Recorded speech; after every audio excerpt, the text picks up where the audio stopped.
Part one.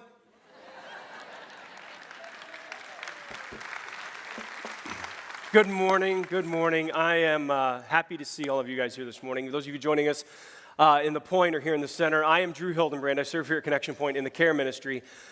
Before we get going this morning, into this morning's message and the conversation, I need to address an elephant in the room. Maybe I'm the only one that sees it, but did you guys notice the back half of this last week?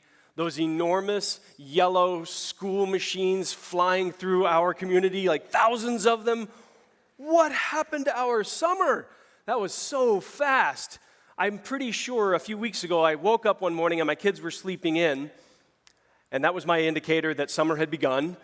And then I'm pretty sure a couple days later I woke up and it was the 4th of July, and a couple days later I woke up and there were school buses taking my kids away. It has been really quick. Now, I do need to let you know, like in my home, going back to school feels different than maybe for some homes. I have 5 children. Let that hang in the room for a moment. I have 5 children, have my wife and I, let's be honest. Anyone who has any, yeah, you know exactly what that means. So 3 of those kids go to school. I've got a 17-year-old, 14-year-old, and a 6-year-old going into first grade. The 2 younger ones are at home with us still. Thank you, God. And so when we do back to school, it has a unique feel in our house. And what I mean is that there's a room in the front of our house where last week, look, folks, back to school has a level of chaos I've just never understood before. There were binders, backpacks, pencils, pencil boxes, markers, erasers, and probably things that shouldn't go to school, but they were there in the room because everything else was in the room for school. It was incredibly intense. But my wife was sitting at the kitchen table, and this is what was marvelous. She's really quite impressive to me. So my wife was sitting at the kitchen table, and we all know our spouses have certain gifts, certain powers. But I'm pretty sure I witnessed a supernatural moment that is not normal in my kitchen. My wife is at the table, and she's got the laptop up, right? So typing away, and all of a sudden the doorbell rings. She's staying down at it, the doorbell rings, someone answers the door, and in comes a box. It's school supplies. Hey, honey, what are you doing? I'm ordering school supplies. Okay. She's working at it another minute. Doorbell rings. Yes, twice. Look up. Yep, more school supplies.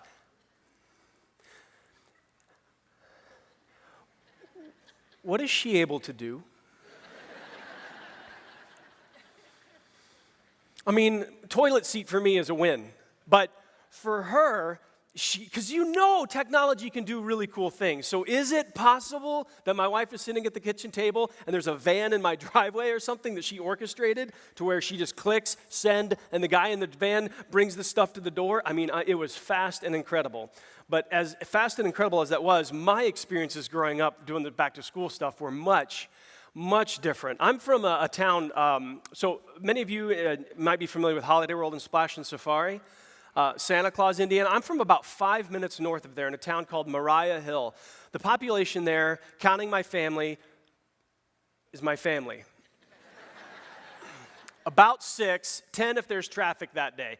And so it's a pretty small town. There's no stoplights or anything incredible like that. We just have stop signs and people with dented cars. But everything is calm down there. And so I gotta be honest, going back to school was very, very different for me. We had one night before school started, everybody would pack in the car, and we would drive about 30 minutes to Jasper, Indiana, which was a little north, and we went to Jasper to Kmart and Walmart and Big Lots and Goodies and maybe McDonald's if I didn't talk too much. You're not in for that much luck. But anyway, so in that moment, we did all the back-to-school shopping. It didn't matter if the jeans fit because it's a 30-minute drive. We're not coming back. Try them on now, whatever, and that's it. That's what you're wearing. And so back to school for me felt starkly different than what I'm witnessing in my home now compared to back home then. But there's some things that are similar about home down there and home here. I grew up in the middle of a 100-acre farm down there. It was peaceful. It was quiet. And in that middle of that 100-acre farm is a house. And when I was a little bit older and still living at home, we had to move out of that house for a year. There was some coal mine going through our family property, and so they were kind of going to tear stuff up, and it wasn't safe for us to live in the house. So we moved a little further away. We'd still see the house, but we lived in and you know what was interesting is that I still called that new place we lived in, what? Home. Why is that? Why is it that I could, because wasn't home where I grew up in that house that's still there that my parents still live in today? Isn't that home? But for a year, I could call this other place that looked nothing like the first place home. Is it possible that our understanding of home has nothing to do with the box that we're in, or the building we spend time in together, but instead perhaps something much deeper? And over the next few weeks, this Welcome Home series, we're going to look deeply and intently at those values. What is home?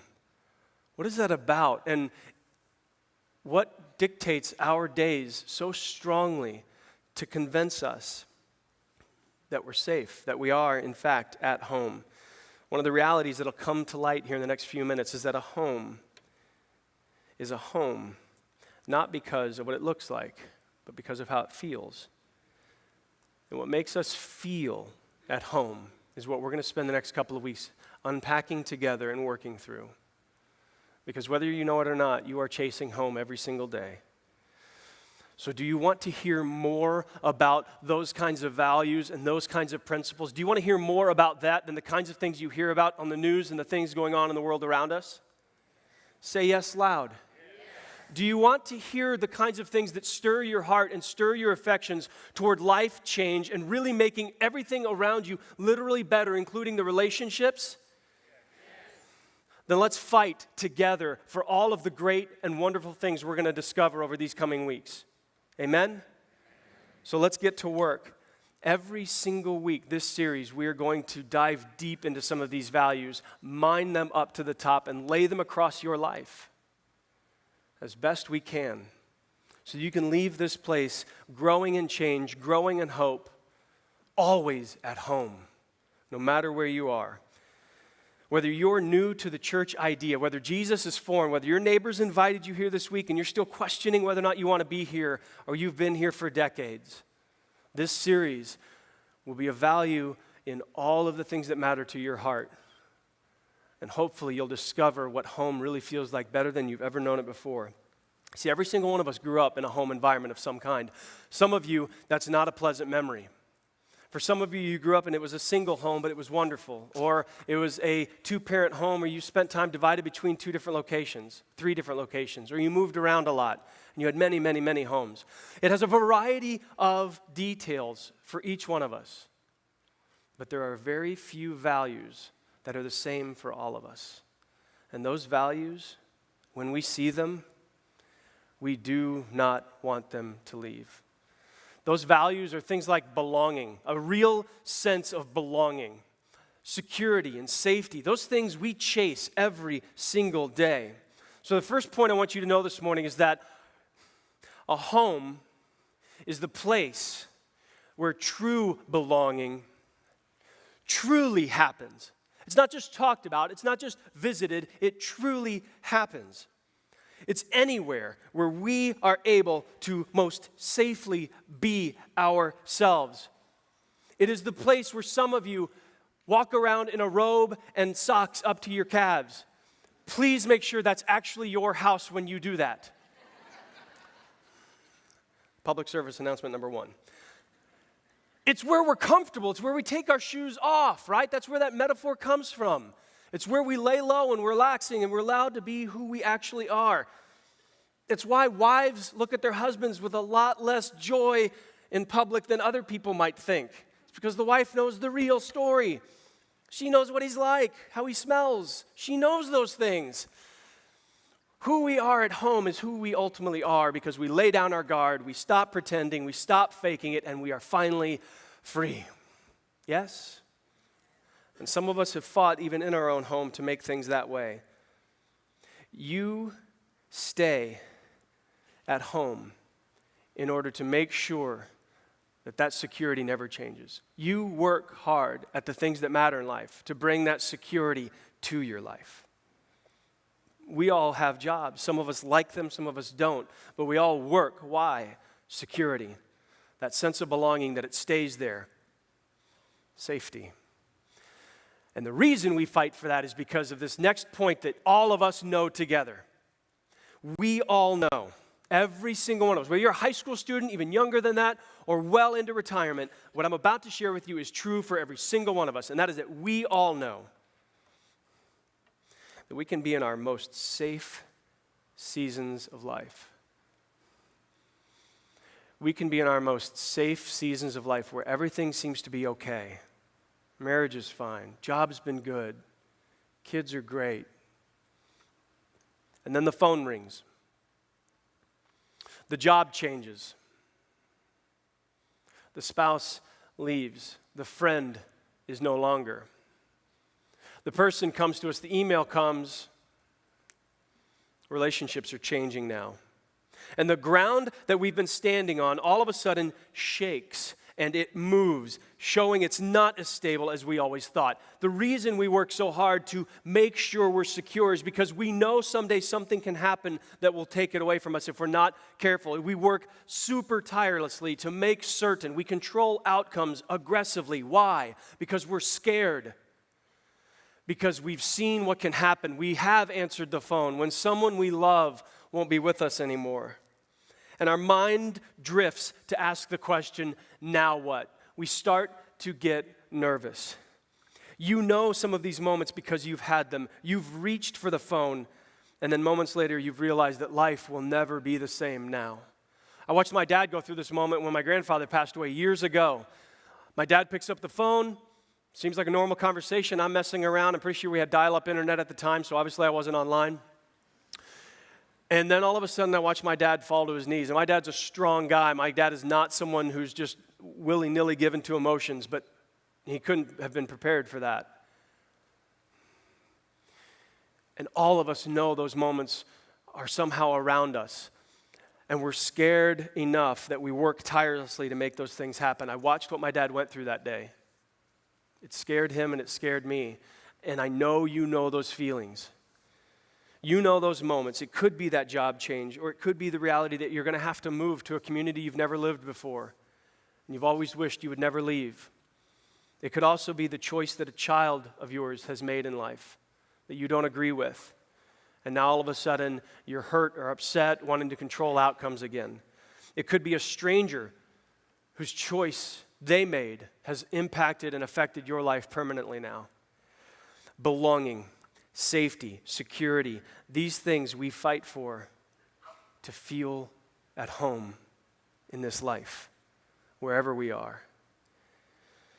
And when those things hit us, and they do hit us, there's a need, and gentlemen, I'm going to need you to lean in a little bit. There's a need for us to open up and say yes to receive help in our moment of need. Look, gentlemen, I know that you know where you're going. But when you do get lost, it is time to ask for directions. When you have no idea where you are and you can't figure out your cell phone, it is okay to go ahead and ask for help. I'm awful at this. I really don't like to ask for help, but neither does my wife, so it would seem that we get lost a lot. But we aren't normally prone to reach out for help. But what you're going to discover in life over and over and over again is that you can be surrounded by people who will help you, but you've got to go to them. You've got to let them know how you're really doing, and that means they get to know the real story behind the curtain, how you're really doing. Because some of us stubbornly try to hold it all together and just keep pretending like things are okay, when in fact we know things are absolutely not okay. And what happens is that people, all of us, eventually, whether privately or publicly, we begin to look up. God, where are you? Even if we don't believe he's real or think he's real, we have that moment where we've exhausted all of our normal human resources. We've called lawyers, we've done this, we've done that, but we're still not sure what to do. And in those moments, can you reach out? Because none of us are totally immune from the battles that life might bring to us. If you have a Bible this morning, I want to ask you to open it to Matthew chapter 14. We're going to be there. If you have a mobile device, please feel free to go ahead and open that. Those of you joining us in the Pointe paper Bible, or you can open the Connection Point app. And we're going to begin our time together in Matthew chapter 14. But before I bring that text up to the screen, I want to just set the stage for you a moment for what's going on in this text. Jesus of Nazareth has been spending time communicating what he wants people to know that is true about God. People had different ideas and behaved differently in those ideas, and Jesus wanted to clarify those things and do much more. And he had another guy that was a cousin of his who he was very close to and knew very well, knew since they were little kids. And this man's name was John, often referred to as John the Baptist. And what happens next in this text in Matthew 14 is Jesus gets some pretty rocking bad news. Jesus gets wind that John, someone that he loves and cares for deeply, has been killed.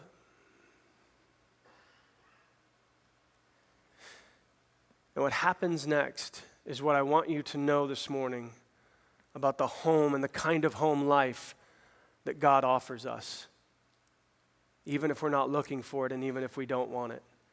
Matthew chapter 14, starting in verse 13. As soon as Jesus heard the news, he left in a boat to a remote area to be alone. I just want to stop right there. This should tell you that he's not that different than you, at least not in this way. What do you do? What do I do when whatever news it is comes to us and it just kind of shocks our system? What do? I just need to be alone for a minute, right? We just need people and life and the world to just give us a little space so we can just be alone to think, yes? Isn't this us? Jesus was no different in this way. The first response he has to this crisis, this deeply troubling news, is to go be alone. Most people who've studied the Bible a lot and know the history really well have come to understand that Jesus was probably going alone to be with the Father, to go pray. Because he knew in that moment there was only one reality he needed to sit in, and that was the presence of his heavenly Father. And there was nothing else here on earth tangibly that could bring about the kind of thing he would need in that moment. The next three words are important. So Jesus hears the news. He left in a boat to go be alone, but the crowds. But the crowds heard where he was headed and followed on foot from many towns. The crowds didn't know the way that Jesus knew. And the crowds needed from him something that he could provide. And what happens next is significant to yours and my understanding of what it means to follow Jesus and what it means to really walk after the things of God. The next verse. Jesus saw the huge crowd as he stepped from the boat, and he ran like crazy. It's not what it says. And he went home, closed his door, grabbed the remote control, and avoided people for a few days. Also not what he did. What did he do? Had compassion. That word compassion literally means his heart went out to them. His heart went out to them. Why? Because Jesus cares deeply. There were going to be a lot of people with a lot of needs.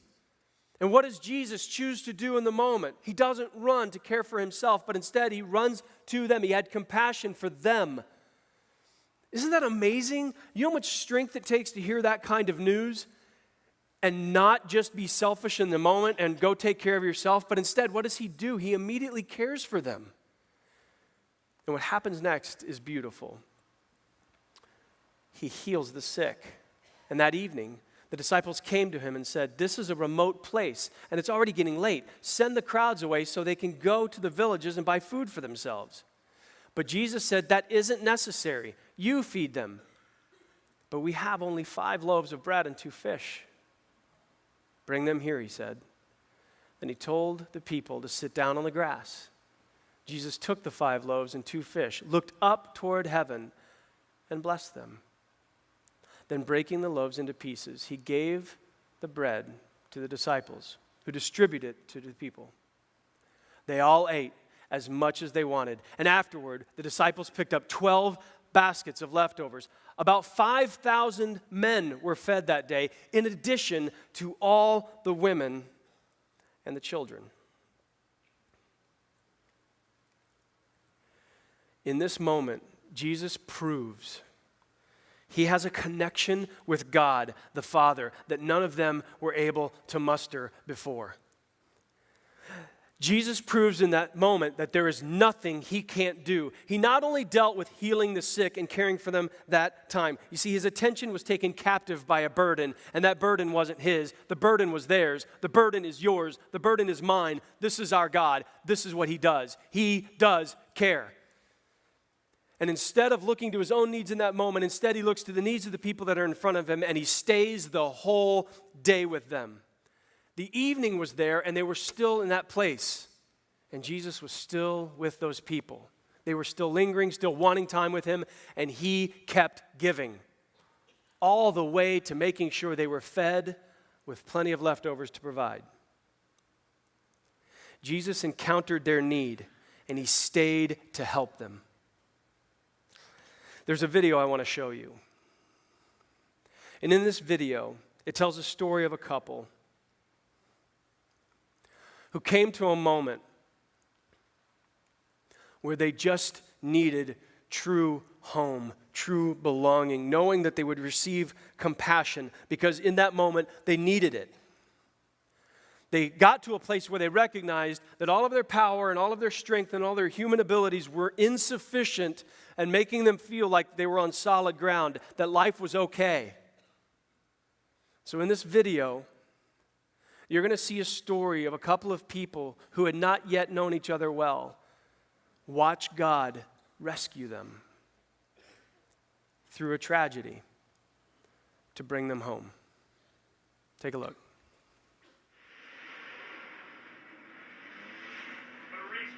It was 2007, and I was working as a team manager for a race team here in Brownsburg, a drag racing team. And we had just finished with a race in Gainesville, Florida, and as I was traveling home, I received a phone call that one of our fellow race car drivers had been in a serious accident and had been airlifted to a hospital there in Florida. I kind of sprung into action and decided, instead of waiting around to find out if he was going to make it, that we should get everybody together and have a prayer service. Not really sure what that meant. I did not grow up in a Christian home. The only thing I could think of was, hey, there's a big, huge church down the road, and I will go there and see how much they'll charge me to have this big event.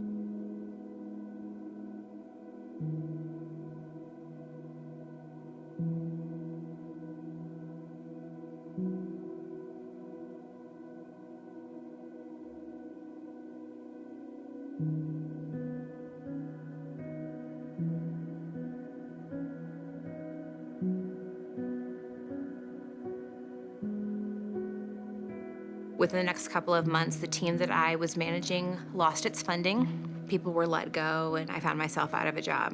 And it was going into the fall, and I was just really depressed and really in a dark place and wasn't really sure what I was gonna do. And I had a friend at the time who was also going through a dark time, and misery just loves company. So we would, complain to each other a lot. And I remember one day he called me and said, what if we go to church? And it was at one of those points where it was like, I have nothing else to do. I have nothing else. Sure, let's go to church. And he's like, well, let me get online and see where I can find. And I thought, you know what? I was at this church in Brownsburg earlier this year when Eric passed away. And so we walked into service, and the neat thing about Connection Point is if you don't want to be seen or heard, you can kind of slip right in.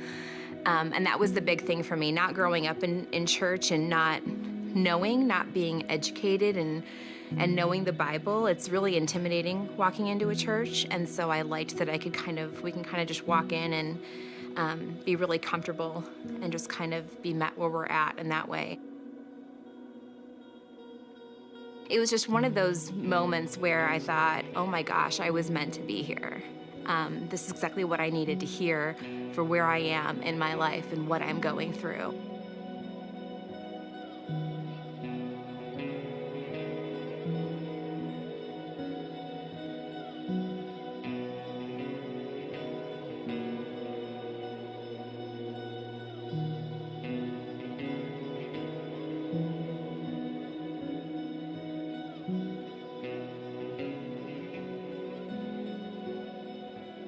She said, "Hey, I'm going to church." I'm like, "I'd love to go." And I think I really surprised her, whatever her experience had been in the past, that was, or whatever, it was just a surprise.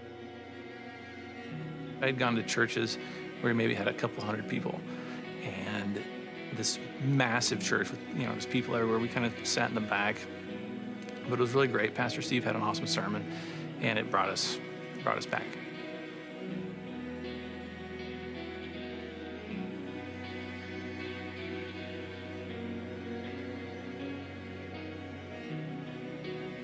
If I hadn't gone and worked on the race team that I worked on, I wouldn't have met Kelly, wouldn't have met my wife, wouldn't have ever gone to Connection Point, wouldn't have gotten baptized there, wouldn't have had my children dedicated there. And it's just crazy when I go back and think about it. It took me forever to get a job in racing because God wanted me to be in that specific place on that team so I could go and follow this plan He has for me.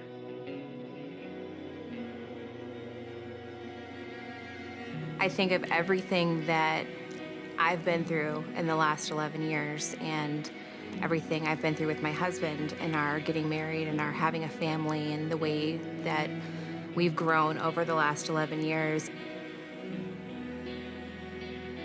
Without Eric's accident, none of that would have happened. I never would have stepped foot into Connection Point, let alone any church. This really profound tragedy in somebody else's life for this other family led me to the greatest love of mine and for my family. And so that is something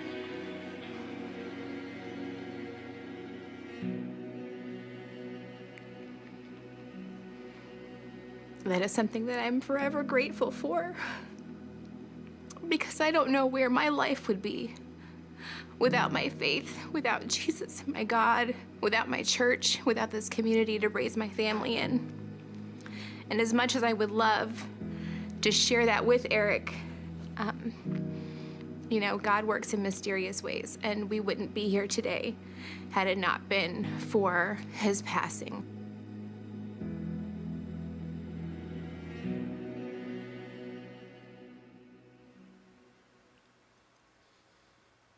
Something happened to Kelly and Tyler. There was something going on in their lives that let them know they couldn't keep going on in the lives as they were going. Every single one of us have these things set in at some point. They are barricades to our future. They're barricades to our progress. They're barricades. They could be past hurts. They could be people in our lives right now that we're unwilling to forgive. They could be the loss of someone we love or the turning of someone we love. It could even be our own struggles and some addiction or failure on our own part that the guilt is so overwhelming, we're unwilling to let change come our way. We just feel like we need to punish ourselves, live out our sentence, because that's what we deserve because of the harm that we've brought. I'm just letting you know, God's different than that. The story is different than that. There's more. Out here in the lobby this morning, there are a group of people who are ready to receive you at any point with anything you've endured.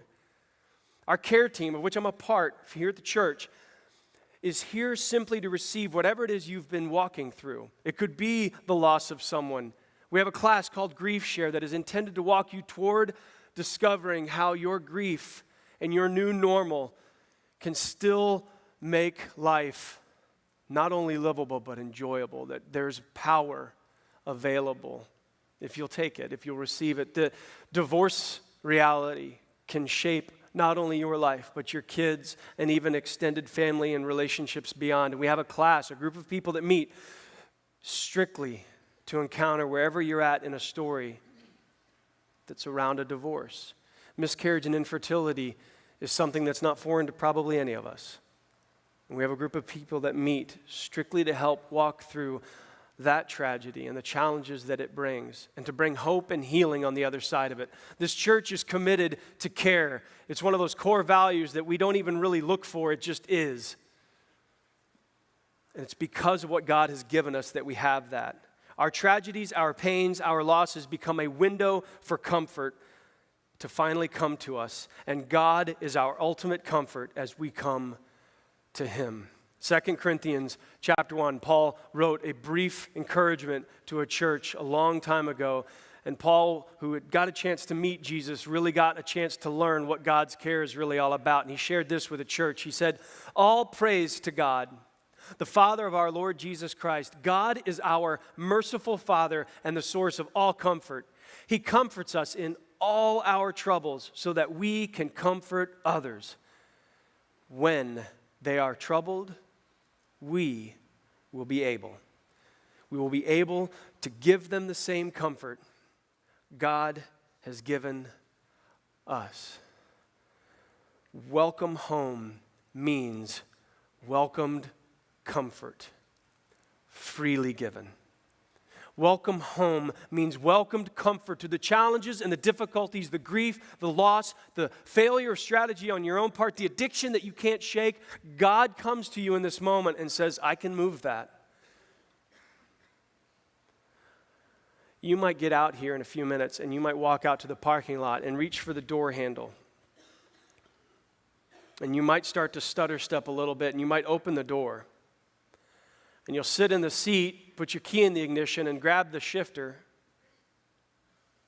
And it's going to be maybe in that moment where your mind is going to start to reflect back on those things, the grief, the hurt, the frustration, the loss, the confusion, or the damage. Your mind's going to go there. You're going to grab that handle and you're going to want to put it into drive, and yet you know something inside of you is telling you, go back inside. Maybe you're sitting in the seat right now and it's already stirring for you that you know there's something you haven't fully let go of and you need to let go of because you haven't been feeling belonging, you haven't felt security, you haven't felt safe, and you have not felt like you're at home. And you need to fight for that chance to be free.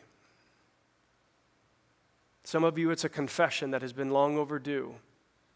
For some of you, it's trusting and hoping when someone else won't change the way you know you wish they would. We all want to feel at home at all times. And don't you want to be the person that has the ups and downs like everyone else, but no matter what you are going through, you know you're okay? Don't you want that? Don't you want to be a person that whenever really difficult situations come at you or when amazing things happen, you're okay either way? You don't lose your mind in the ecstasy of things going well, and you also don't fall apart in panic when things aren't going well. Look, when I was a kid, I'm glad my kids aren't in the audience this morning. I can kind of lay this out for you. When I was a kid, I used to never do my homework. Not just like never did my homework. It was, I think, a strategic goal of mine to get through school without touching homework. But the bus ride to school the next morning was incredibly anxious because I was trying to find any student in my class who would be willing, who obviously didn't the day before, but maybe this day would give me the answers. Every morning I woke up with panic and anxiety, trying to figure out a strategy to make my world okay so my parents wouldn't find out, my teachers wouldn't be upset. Do you know anybody like that?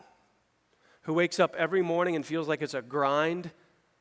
And this life doesn't really feel like home. This church body doesn't feel like home because they're always trying to work out a plan because they know this part of their life isn't fixed yet. God desires to give you care that will release you from that anxiety, from that confusion. God wants to help. This isn't just a new idea. This isn't even an idea just with Jesus walking around here on this earth. This is older than him being here. Even in the Psalms, the kinds of songs that Jesus sang when he walked here. Psalm 55 says this, "Give your burdens to the Lord, and what? He will take care of you. He will not permit the godly to slip and fall." What we feel when we are most at home in life is that a home is never a home based on how it looks, but instead on how the future looks because of it. A home is never a home based on how it looks, but instead a home is a home because of how the future looks in it. You see, when the future is safely in your hands, you don't have to worry about what's coming your way. When your future is secure and everything's okay, you don't have to panic when bad things happen because they will come to you, as will good things. And you're going to be able to look up and know, no matter what comes my way, I'm going to be okay. Why? Because I know who has me. I know who cares for me. I know what my future looks like. Do you want to know what your future can look like? See, I recently went back home to visit with my family down in southern Indiana. I lost my grandmother just a couple of weeks ago, and it was very difficult. It was challenging, but in that moment, I got to see my family who, we're not all alike. We have different values. We celebrate different things, but our familyness was so strong. My parents raised us in the church. Man, did I hate that growing up. We never got to miss one single Sunday, ever. We never missed. And I tried, all the way down to a fake mustache once. I'm pretty sure I tried. I wanted to get out of the church stuff so badly.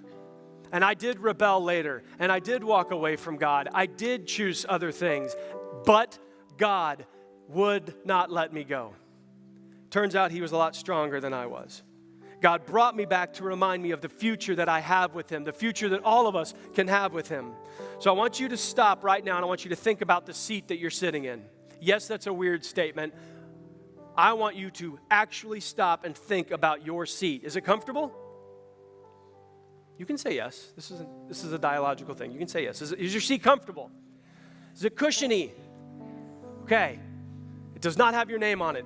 It does not belong to you, but it does belong to an idea. The seat that you're in belongs to an idea, and that idea has future wrapped all around it.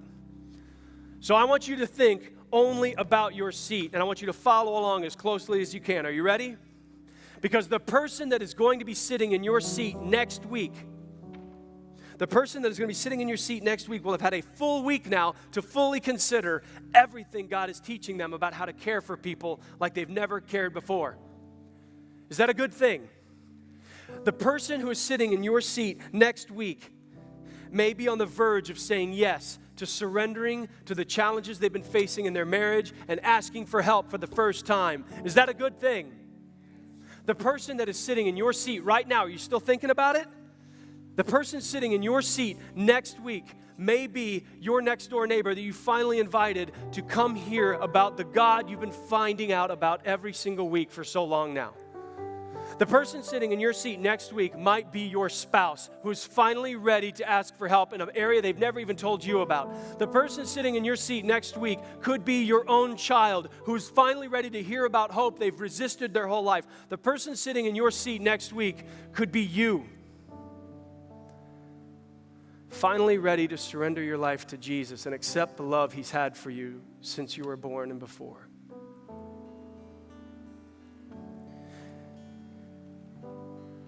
Maybe this week is when Jesus comes into your heart and begins to make space for all the care and compassion that you so desperately long for to feel at home here.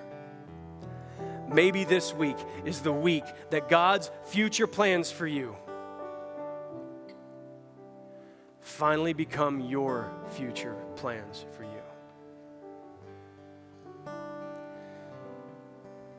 Plans for you to finally come home. Our Bible ends in the book of Revelation.